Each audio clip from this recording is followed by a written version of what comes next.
A big welcome. I'm Eve and I'm sat here in Wally Range this morning under beautiful blue skies. So I hope you are too, wherever you are this morning. And just a reminder of what the purpose of today is.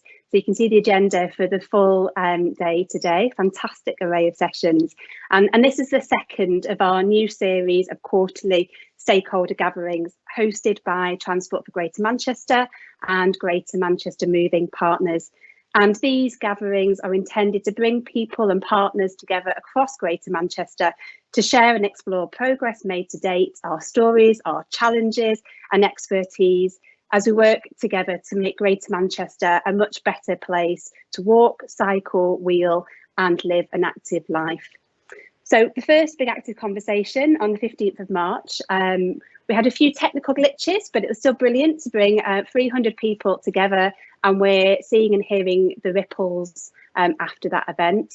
That event focused on widening access and participation, and yeah, it was really good. And we're back here together today. The focus of today's conversation is on active design for integrated and inclusive active environments and infrastructure.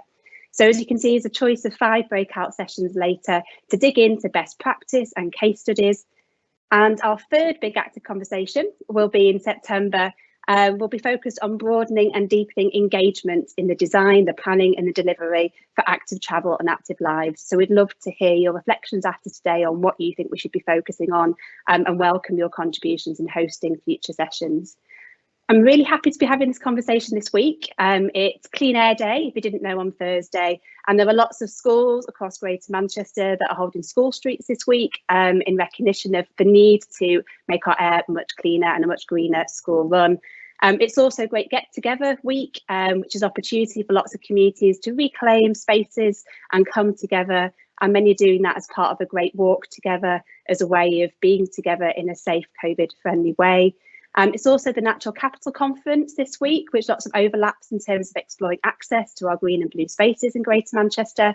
And it's Pride Month, which is a great reminder of the need to continue to champion safe streets for absolutely everybody, for all members of our community, so everyone has the freedom to walk, cycle, wheel. So that's enough from me. Chris Boardman has kindly recorded a little video for us to help set the scene and get us warmed up.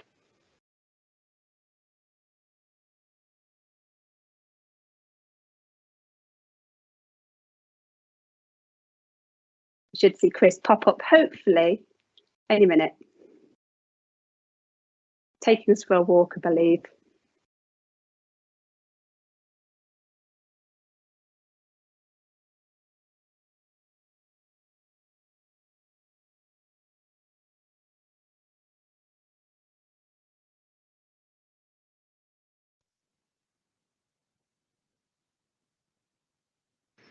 Welcome to Greater Manchester's second big active conversation. Thought we'd do this on a walk for a change. Hope you don't mind joining me. We held the first one of these back in March, and hundreds of people took part and shared ideas and experiences and made helpful connections to grow the active movement. Today's event aims to build on that positive start and have an even bigger active conversation. A lot certainly changed over the last few months, and since March I find myself in an expanded role as Greater Manchester's first ever Transport Commissioner. I took the job at the request of the Mayor, as he recognised that 2 things that need to happen if we're going to give people a truly attractive alternative to driving. We need to tackle their transport needs holistically, and as about 250 million car journeys a year are made that are less than a kilometre, active travel is absolutely pivotal to its overall success. Each journey starts from home, and at the heart of most communities is kids. So they're critical to changing the way we travel for 2 reasons, actually. Parents running their kids to school make up a huge chunk of those 1 kilometre journeys, and kids, more than any other group, want to scoot, wheel, ride and walk. So I'm excited that our School Streets programme is at last getting going, with funding for the first 50 now in place. Now these are going to be delivered over the next year, and I hope will be just the start. The programme is going to be delivered by Greater Manchester's councils, who will soon be submitting their proposed schools to Transport for Greater Manchester. Once delivered, school streets will allow tens of thousands of children to breathe clean air and to get to and from school safely under their own steam, which is better for them, better for their parents, better for the environment, just better really. This is just the beginning though, and I sincerely hope that all of Greater Manchester schools will soon follow suit, and that these demonstrator projects will provide the proof needed and show just how transformative these schemes can be. On a slightly technical note, but no less important, all of Greater Manchester's 10 councils have now agreed to adopt a new active travel design guide, which is going to ensure it's not just programmes funded by the MERS Challenge Fund that adhere to high quality standards. Now, all active travel design will need to do the same. It won't get a lot of publicity, but it's a really important step to get rid of things like white line bike lanes with cars parked in them. So we can expect our all-important double buggy and 12-year-old test to be met widely and consistently across the region. If you are interested and slightly geeky, you can download the guide, which I can assure you has got lots of pictures in for people like me, on the GM Active Travel website. Speaking of which, our new Active Travel website has been hugely successful since it launched in March, and we now have an interactive map that highlights what is within a 15-minute walk and cycle of all Greater Manchester's residents, what's near their doorstep, as well as a wealth of information including tips, people's stories, mythbusters, plus information about other schemes. We'll soon add the remaining 26 active travel funded schemes onto that map as well, so it'll give a full picture of the full 108 that are in the development pipeline now. Lastly, we've talked an awful lot really about over the last few years about preparing and designing and getting ready, and after the initial excitement and seeing schemes rendered and consulted on, it's been a bit frustrating waiting for things to actually happen. Well, as you all know, we keep referring to 2021 as our year of delivery. So I thought it would be good to go and have a ride around last month around the region and see if it really is happening. Well, I thought I'd take advantage of this sunny day and do a bit of a tour of Greater Manchester and see some of the work that's going on. Just ridden across from Denton in Tameside. I have to say, some of the roads that I had to come on weren't very pleasant. I certainly wouldn't want to ride there with my kids, which is why we've got 250 million car journeys in this region every year of less than a kilometre. And this is one of the things that we're trying to do to give people an alternative. So this kind of thing not only gives us an option to travel differently, to travel actively, it makes a nicer place to live. So this trial is about halfway through now. I think it looks pretty fantastic, and I'd be quite happy for my kids to live here.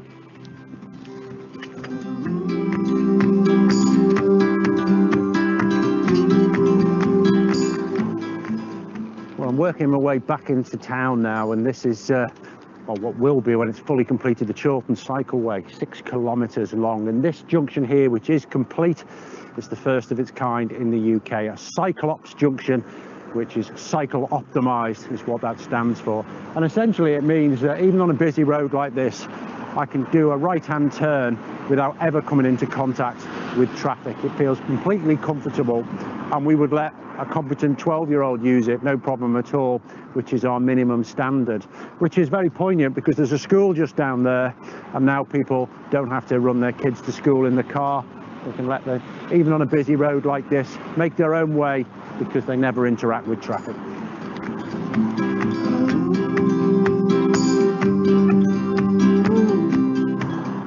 Well, coming back into the city, I'm at the end of my mini infrastructure tour, and we've seen crossings, filtered neighbourhoods, country first junction, and lots of other fantastic stuff going on.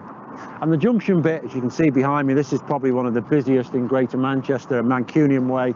and Princess Road is the really tough stuff that if you don't tackle it, you don't have a network. This one brings me right back into the centre of Manchester and has really transformed the lives of people across in the neighbourhoods behind me, can get across this monster road into town. And considering 2/3 of journeys in the city region, in fact in the country, are about 5 kilometres in cars, I know which way I'd rather be travelling.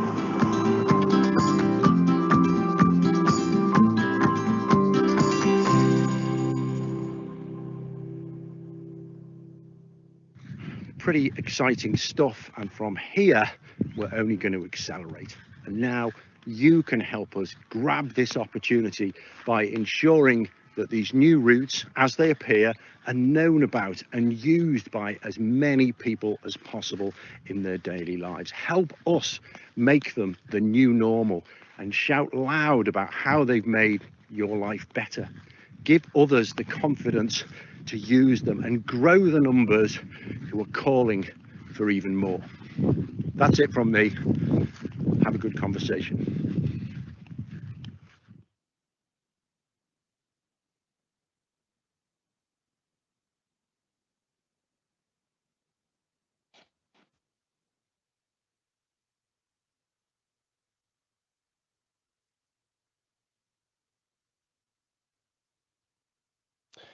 Thanks very much, Chris.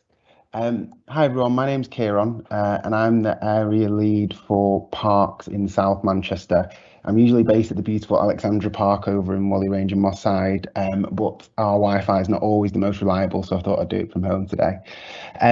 I'm really looking forward to being part of this session today. With my parks hat on and representing the park service, we have a huge interest in taking a holistic approach to transport and addressing some of the challenges we have in our parks and green spaces as a result.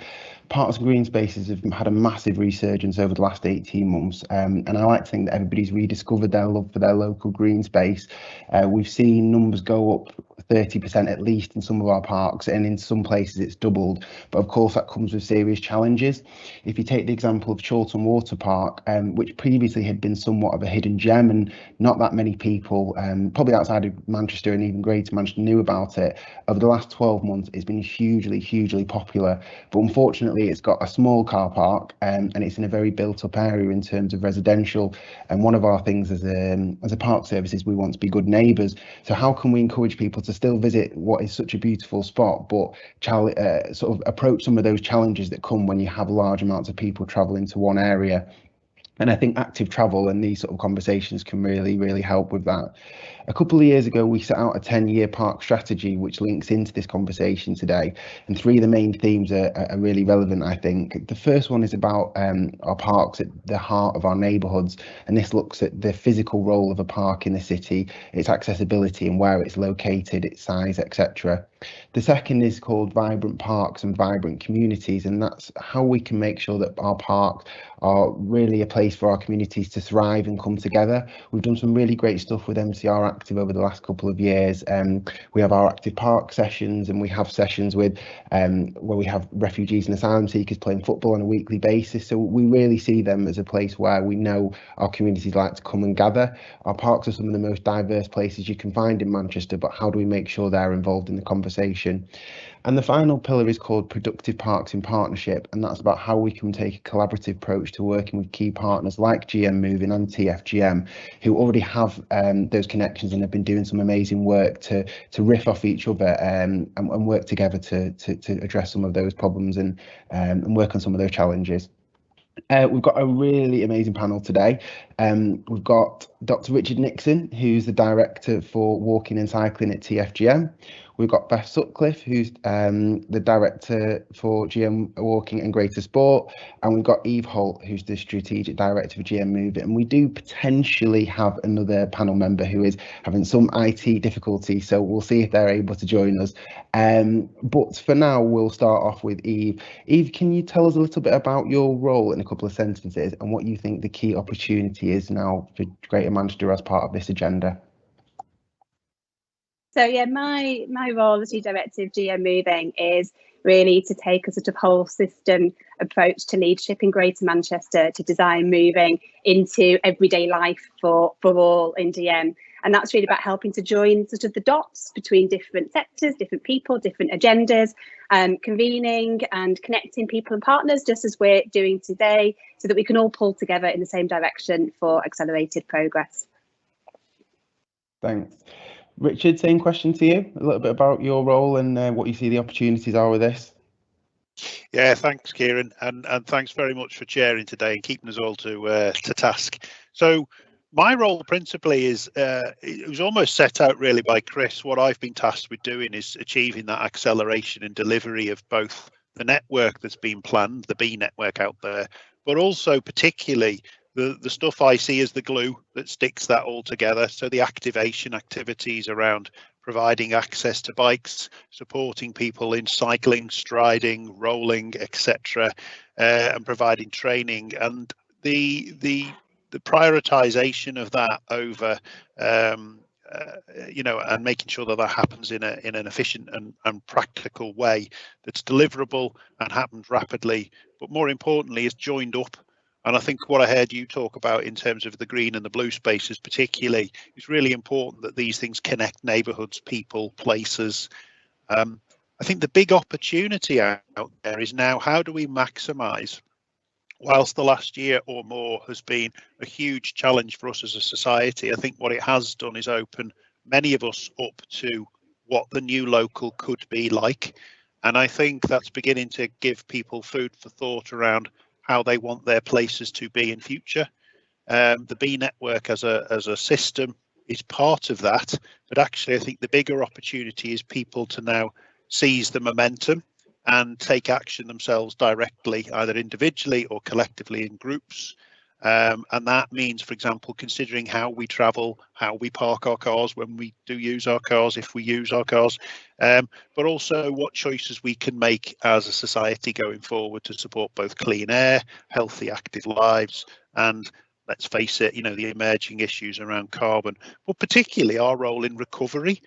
And active travel, active lives has a massive opportunity and a massive contribution to make to recovering the agenda, and particularly the local economy agenda. Thanks, Richard. Yeah, and I think that's a really good point. People did really start to rediscover the love for walking over the last 12 months when, to an extent, there was nothing else to do, and it's how you can really try and capture that and run with it. So that's a really good point. Thank you. Beth, can I pass over to you? Yeah, thank you. Great to be here today. And so I'm representing the kind of walking city region ambition we have in Greater Manchester. And that's really just, I suppose, trying to raise the voice for walking in particular, kind of recognising that walking has a kind of an exceptional role to play in supporting people to travel more actively, but also just generally increase the physical activity on an everyday basis. So we've developed a number of approaches and resources to kind of enhance and support the investment into infrastructure and active design in Greater Manchester. And I suppose in terms of key opportunities, it's kind of linking to what a few people have already said, but I think we've just got a real appetite in Greater Manchester to work collectively and holistically, and we've got a real opportunity to now really share all the resources and opportunities we have in terms of the development of physical infrastructure, but also the support that's out there on a local kind of community basis to make sure we shout about the opportunities and also celebrate the success, so more people can realise the benefits that we all kind of feel from increasing our physical activity levels through active travel and the way that active design enables us to do that as well. Thanks, Beth. Yeah, I guess you're almost trying to ask people to think in a different way, aren't you? With again, speaking from a parks perspective, I mentioned accessibility being really important for us when we look at our parks, and whether that's looking at disability access or age friendly, we're really trying to see things like how far are our benches placed apart. When people come into the park, do they know which way they can go and how to get out of the other side? And it is really getting to think in a different way, because that has to form part of when you're putting new benches in and when you're doing path repairs and all the rest of it. So thank you for that. I should have mentioned earlier, sorry, if anybody has any questions, please just pop them in the chat, and if we've got any time at the end, we can pick up a couple. So I'll come back to you, Beth. So you talked about some of the sort of opportunities. Can you say what you think the key priorities for the next year will be for you then, and with the GM walking hat on, and how you will start to take that forward?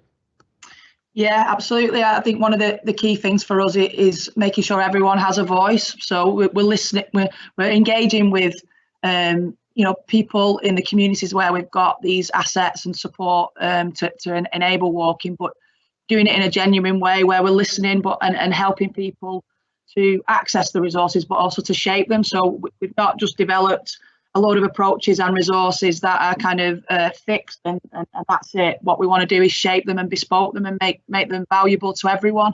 So for me, it's creating those spaces and opportunities to give people a voice, so that we're not just assuming that we're getting things right and we're providing the right things to enable people to be more active, that we're listening on an ongoing basis and kind of genuinely responding to that and developing the support and the assets that are useful to different people.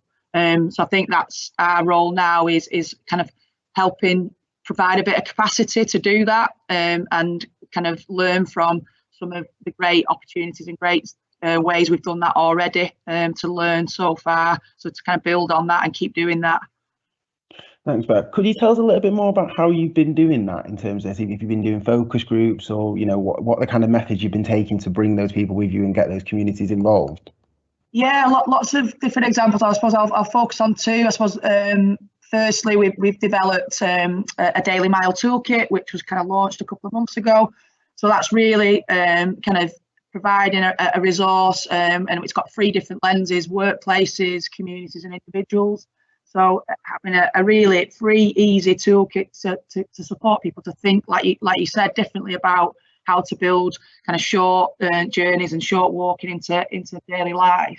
And we developed that really by consulting with a wide range of partners and individuals, so that we weren't just coming up with a toolkit that we felt was going to work, but we had focus groups, we had engagement sessions to shape those tools. But then going forward, again, like I mentioned, we've got an opportunity to keep kind of tweaking that, keep changing that. We're trying to gather stories all the time about how that toolkit's being used and where it's having an impact, where it's being seen as valuable, so that we don't just kind of put it on the shelf and expect it to be used in its current format, that we've got opportunity to tweak it and be flexible about that.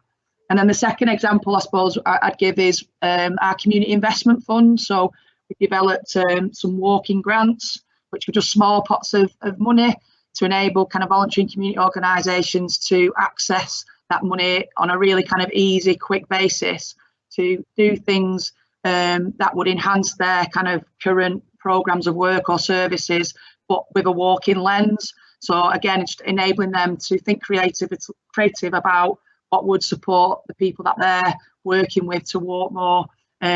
So that was, empowering people to just crack on and do what we felt was good for them. And we tried to keep the governance and the kind of paperwork as minimal as possible. And we worked with GMCVO, who are the umbrella organisation in Greater Manchester to support voluntary community organisations, because they had the relationships and networks and ability to kind of engage with a real range of voluntary community organisations, and recognising that we didn't necessarily have those relationships yet.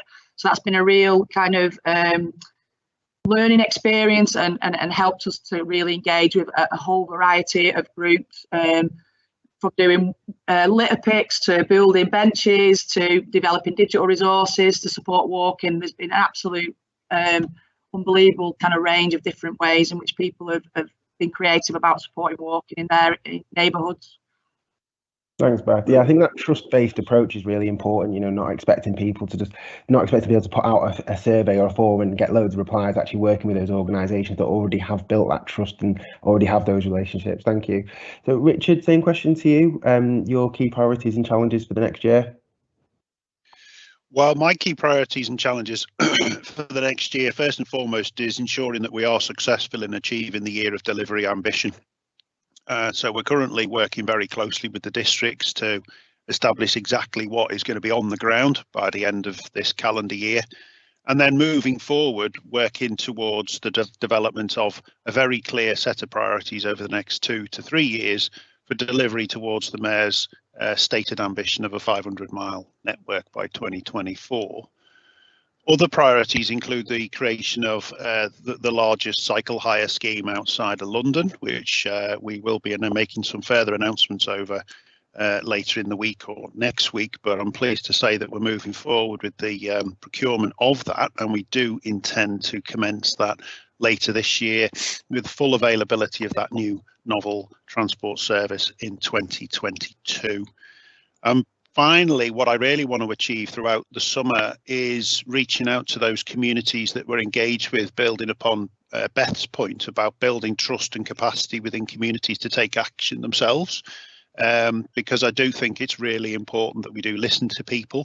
And judging by some of the comments in the chat, I think there's a real sense that people want to be engaged, but also want to understand what they can own themselves. I think it's important to bear in mind that no matter how big our investment strategy, and I do have quite a big checkbook effectively on behalf of the Greater Manchester authorities, no matter how big that checkbook is, it will only ever change a very small percentage of the existing network. And it's people's behaviours and how they choose to travel that actually will make the biggest change. So that's picking up on Beth's point. Walking is so important. It's that first and last step of every journey potentially. And what we want to do is get more people walking more often. And that isn't really reliant on infrastructure. That's reliant on what we as a society choose to do and how we help people accommodate that. And by walking, I'm trying to characterise that of all modes of sort of non-motorised access, particularly people who are wheeling, scooting, walking, etc. Brilliant, thanks, Richard. And Eve? Yeah. So going back to what you said at the start, actually, Kieran, around neighbourhoods that are lovable, really. So how do we create more lovable neighbourhoods, lovable and livable? And that's about creating that vision. So as you described, some people have rediscovered that over the last year, but not everybody. So it's shining a light on what people have discovered, those green spaces, the freedom of riding a cycle down your street and the street feeling quiet, all those things that have enabled people to feel a real sense of connection to their local place. And then recognising those places and people who haven't been able to enjoy that, and how we also give them that experience. So we've got this shared experience and shared vision of where we want to get to. And really creating spaces like today for people to come together to share what really matters to them, share what they want to take into the future, and do that piece of reimagining. So this is a real moment. So one of the priorities for me is to just make sure we don't miss the opportunity of this moment in that reset to redesign our spaces. Also, as been alluded to by everybody, actually, is a sense of this witnessing of this growing movement of people and projects and partners across Greater Manchester and nationally and actually around the world, who all recognise this real opportunity now to think differently about how we get about and about how we live our lives, and who really recognise the acute need actually to shift for the health of people and the health of planet and the health of our public purse and economy, what we're doing. And we need to continue to find ways to grow that movement, to align around what are those core shared objectives, so that we can really make this shift happen. And that means just doing, again, as people have alluded to here, sharing these examples of what's possible, of what people are doing already in practice. So it feels grounded, it feels practical. It's stuff that you or I can do. It's stuff that people can take away today and go, actually, I can make this happen. You know, as Richard said, it's about people feeling completely they've got agency, they've got power to shape their local communities, to make a difference, to feel that whether it's our crisis of health or our crisis of the environment, that it's not something that's beyond their capability to help make a contribution, and that they know that what they're doing with their hands is contributing to what many other people are doing as well. And that real sense then of hope, to be honest, at a point that's felt quite dark and traumatic and difficult for many of us, is really creating that sense of hope and possibility for what we all want. And I think with that depth and breadth of engagement, so going back to what Beth was talking about there, and you talked about trust. I mean, things move at the speed of trust, and that is absolutely key. And we know that trust in our public sector, trust in our services, trust sometimes in each other, trust in our politicians has been eroded over a period of time. And I think some people actually have experienced a growing trust, a trust for their neighbours, a trust for ways of working with others over the last year, a trust for others in their community. And I think it's, again, how we really, really invest in building that trust so that people can work together to make these changes happen. And then finally, really, how we show very clearly that by enabling more people to get about in an active way that works for them, to live in an active life, however that works for them. There is no set way of doing that. It has to be about what works for you, whoever you are, wherever you like to get about, whatever the weather. You know, it's whatever works for you, and it's enabling people to see that that's what this is all about, and that will enable us to address those inequalities that have been so starkly highlighted over the last year. And that this really is active travel, active lives really does promote social justice and climate justice. It's a really key tool to how we achieve that. And then the last piece is what we measure. You know, we really need to shift, and I think we're seeing that. What are we measuring? So for journeys, it's not just the speed of the journey, it's not just the journey into maybe central Manchester or to what is seen as an economic hub. It's different people make different journeys depending on the reality of their lives. And what's important is the joy of the journey. So how are we measuring the joy of the journey? How are we measuring playing on the way? How are we measuring those experiences of social interaction, of interaction with nature, you know, which is so key to our health and well-being. So a few priorities, but I have to say I'm fairly optimistic because I see all of these. I see people across Greater Manchester absolutely grappling with these. I'm seeing some great progress. So let's keep sharing. Thanks, Eve. So we've got some really good questions in the chat.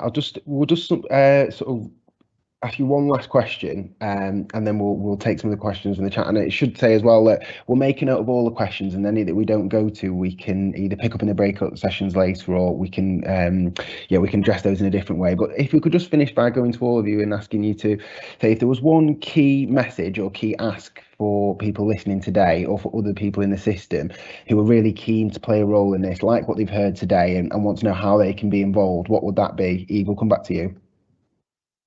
Yes, I think the word that comes to mind actually is it's empathy.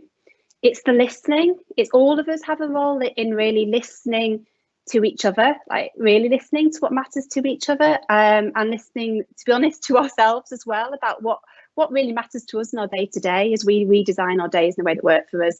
So I think doing that and really supporting people to, as I said before, think about moving every day in a way that works for you, and really promoting that message that that's what it's about. That's what will make the difference. So listen, talk to people, and, you know, assume the best and be empathetic. Thanks, Eve. Richard? Remind me of the question again, Kieran, because I was just interested in some of the chat.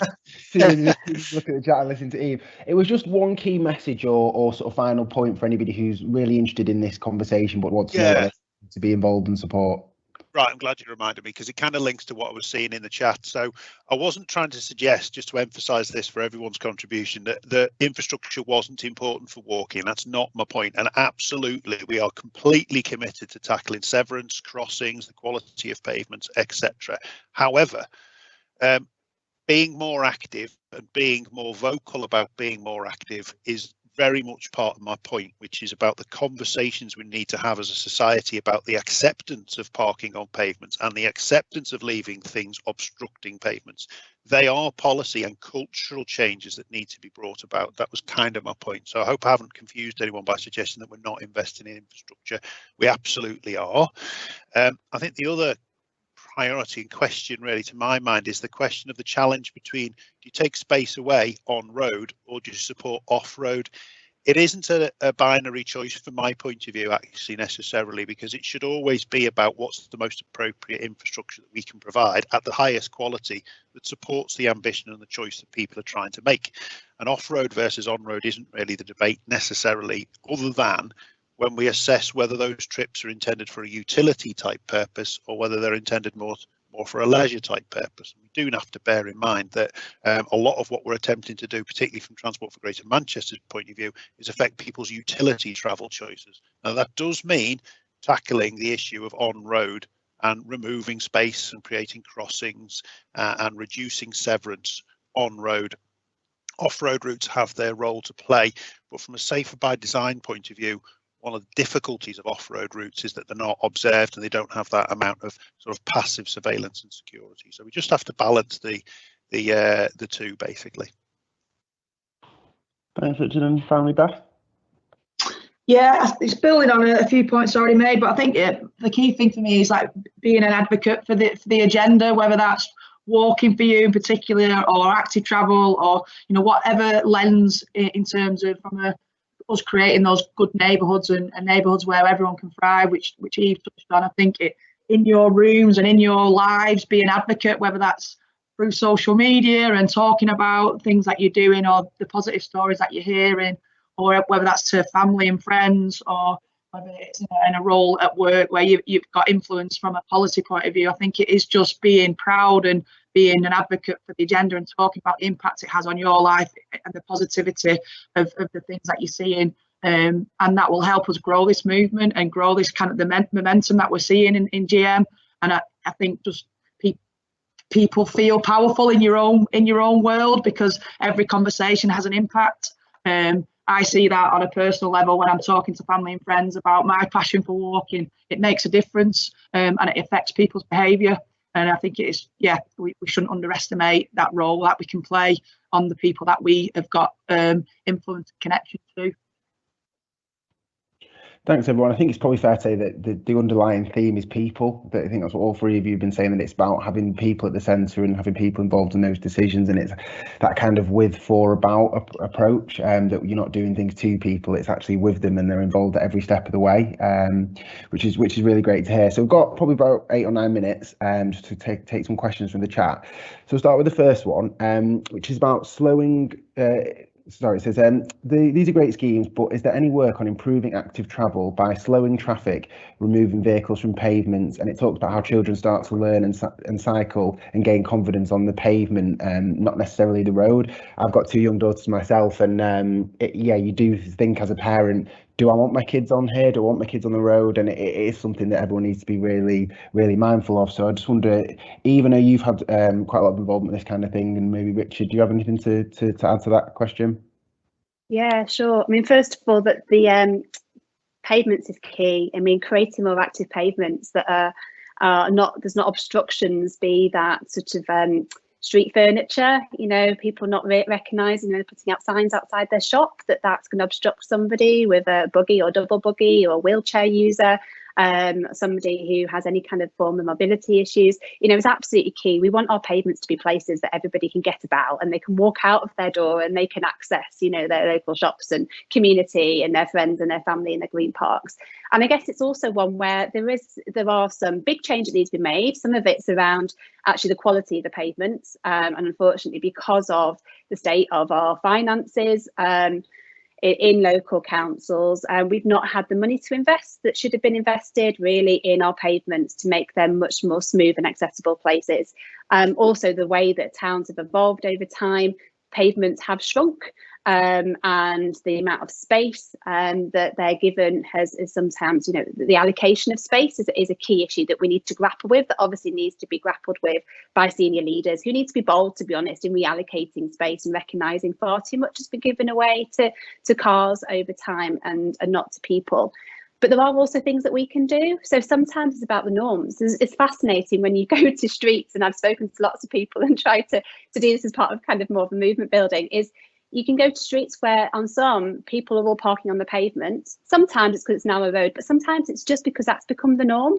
And actually all it takes is neighbours to remind each other that actually they park on the road, they can slow traffic down automatically because it narrows the road. It creates more of a sense that this is a residential street. And therefore people treat it differently, and you free up that pavement for, as you say, the school run, for kids to have that little bit of safer space and not to worry about a car pulling up onto the pavement, which happens over and over again. So there are some things about kind of cultural norms that we can shift those behaviours by doing it ourselves and by encouraging our neighbours to also think about what their behaviour and do things differently. And Living Streets have some fantastic little flyers that you can put on people's windscreen and things that just remind them that some people are not going to be able to access this pavement, are going to have to go around onto the road, and that's not fair. Richard might want to talk about infrastructure a bit more. Yeah, I mean, I think the key to this at a sort of micro level will be our school streets programme. So potentially 50 school streets being implemented around centres of community. And that's going to be very driven by schools and local councils collaborating and taking that decisive step to restrict vehicular movements in and around the school to support active trips to and from school. I think at a more macro level, the things we're going to be doing around, for example, our active neighbourhoods. So there's 17 of those in flight at the moment, with more to come. And finally, the crossings projects that we're committed to, working with all the districts to deliver several hundred new crossings, reducing severance. At an even greater scale, what I'd like to see, and we're working very hard on getting to the point legislatively where we can do this, is the introduction of informal side road zebra crossings. Now, we have a piece of work in place at the moment to test these and to trial them and to examine them from a research point of view. And we need to do that in order to convince government. As soon as we get the green or amber light from government, we could begin to roll out informal side road crossings relatively straightforwardly. And I think that would be transformational personally, and it's something that I'm very committed to seeing happen. However, all of that good stuff won't work unless we tackle the cultural issue that Eve mentioned in people's minds about it's become a social norm to put two of your wheels of your metal box on the pavement, and that's got to be tackled somehow. Now, we can tackle it with the big stick by banning it, or we can ask to work collectively with communities to make that positive choice for themselves. I live on a 20-mile-an-hour road, and it infuriates the heck out of me that for some reason many of my neighbours park on pavement, and I kind of think, well, and then you complain about the speed of traffic, that they're not complying to the 20-mile-an-hour speed limit. Well, park on the road then, and your car becomes, considering it's hardly moving at the moment, your car becomes a natural piece of traffic calming. Yeah, so I think there is that cultural barrier that we also need to overcome. Thanks, Richard. And we've kind of touched on accessibility. I know there's quite a lot of comments and questions in the chat about accessibility. You've talked about that sort of considerate parking, bins on the road, how you sort of can come up with different ways of actually slowing down traffic. So I think that's really, really important. I'm going to direct this next one to Beth. So we've had a comment from Richard, who's part of a cycling group, Pride Out, and he would like to know if there's anything being done by GM Moving and TfGM to get more LGBTQIA people involved in walking and cycling. Yeah, I might let Eve touch on the cycling bit. She's a bit closer to that than me. But in terms of walking, I think, yeah, through all our approaches, what we've tried to do is create a hub. So we've got the GM Walking website, which is a hub of information. There's also the TfGM new website. So one, providing information and that's the first step, I think, in terms of making sure everyone's aware of the agenda and the information and the resources we've got. We've developed a GM Walking Voice Network, which is an ever-growing network of different organisations and individuals where we can share information about different schemes and different approaches. And we often, they're going to be the GM Walking Voice itself involved with some of the sessions later on today. But then we've got that more targeted approaches, I suppose, in terms of providing walking grants and different bits of funding to support specific groups. And the way we've approached that is using the networks across GM, where we know we can get access to groups that maybe we're not communicating with or engaging with. So we've done that via building relationships with the likes of GM, CVO and different networks within GM to help get that information and work with people who've got those relationships with different groups. So we've got a GM kind of pan approach, if you like, that we want to speak to everyone, but we've got bits of targeted work where we're trying to support specific groups that we know are underrepresented. And if there are underrepresented groups that are looking to try and get more involved, the best thing to do is go onto the hub, and the information's all on there.